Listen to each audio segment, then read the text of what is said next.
सांगू इच्छितो. उदाहरण द्यायचं तर काही दिवसापूर्वी तिकीट देण्याच्या विषयी या तीन पक्षात थोडीशी चर्चा होत असताना आपल्या जिल्ह्याचे माजी खासदार हे सर्वाधिक श्रेष्ठ आहेत असं ते स्वतः सांगत होते. त्याचं कारण एक उदाहरण देऊन सांगतो तुम्हाला. शर्यत लागली होती. शर्यत लागली असताना शर्यतीच्या रणांगणात जर बघितलं तिथं रनर एकटाच रनर होता. अजून रनर तारीख डिक्लेअर व्हायची होती. त्याची निवडणूक फॉर्म भरता. त्याच्या आधी एकटा पळत सुटला आणि सांगत होता मीच पहिलाय मीच पहिलाय मीच पहिलाय.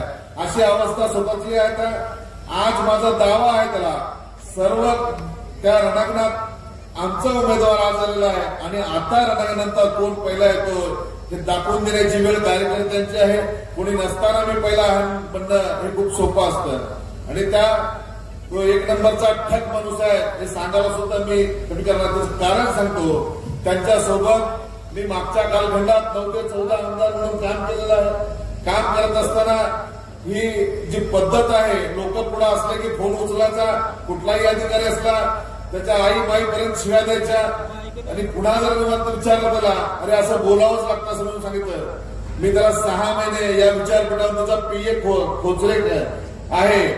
त्यांनी विचारावं स्वतः खासदारांनी सुद्धा सांगावं. मी सांगितलं दादा तू माझा मित्र आहे म्हणून मी तुला सांगतो या सभागृहाचा पुढच्या कालखंडात जर तुला सदस्य राहायचं असेल तर ही तुझी स्टाईल बदलून टाक. हे खोटं बोलायचं बदलून टाक आणि काहीतरी दिगावा करायचं बदलून टाक. काही सांगितलं की माझे मामा लोक करतात मला काय माहित नाही हे असं सांगायचं. आणि मी त्याला सांगितलं होतं तू पुन्हा या सभागृहाचा सदस्य नाहीस आणि तो नंतरच्या कालखंडात त्या सभागृहाचा सदस्य होऊ शकला नाही.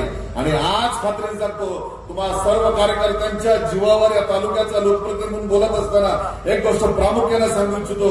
मागच्या कालखंडात जेवढं मताधिक्य तुला मिळालं होतं त्याच्या दुपटीपेक्षा जास्त मताधिक्यानं ही कार्यकर्ते पराभव केल्याशिवाय राहणार नाही हा विश्वास माझ्या मनात आहे. आपण खासदार म्हणून केलेल्या कामाची त्याची विचारपूस करावी सगळ्यांनी सांगितलं. त्या खोलात मी जाणार नाही. त्याचा सगळा समाचार हे वरिष्ठ नेते मंडळी घेतील. त्याच्या फोनचा सुद्धा विषय करणार नाही मी. आपल्याला मतदान कोणाला करायचं आहे अर्चनाताई पाटलांना पेक्षाही घड्याळ्या मतदान चिन्हावर आपल्याला मतदान करायचं आहे. काही द्विधा मनस्थिती काही कार्यकर्त्यांच्या मनात असेल. शिवसेना भारतीय जनता पार्टी आणि राष्ट्रवादी आणि काही घटक पक्षांची ही महायुती आहे. तेव्हा उमेदवार कुठला काय पक्ष हे न बघता तुमच्या मनात किंतु परंतु असेल तर नम्रपणाचं निवेदन करतो मी. तुम्ही कार्यकर्ते म्हणून घराघरात गेल्यानंतर प्रत्येक मतदाराला सांगितलं पाहिजे आम्ही महायुतीचा प्रचार करत आहोत आणि आमच्या या उमेदवाराला मतदान केल्यानंतर देशातल्या सर्वाधिक मोठ्या नेत्यांना नेमण्याचा म्हणजे देशाचे पंतप्रधान तयार करण्याचा अधिकार तुमच्या या मतरूपी आशीर्वादाने मिळणार आहे. तेव्हा या देशाचा पंतप्रधान निवडण्यासाठी आपण आपलं मतदान अमूल्य असं मतदान घड्याळ्या चिन्हापुढील बटन दाबून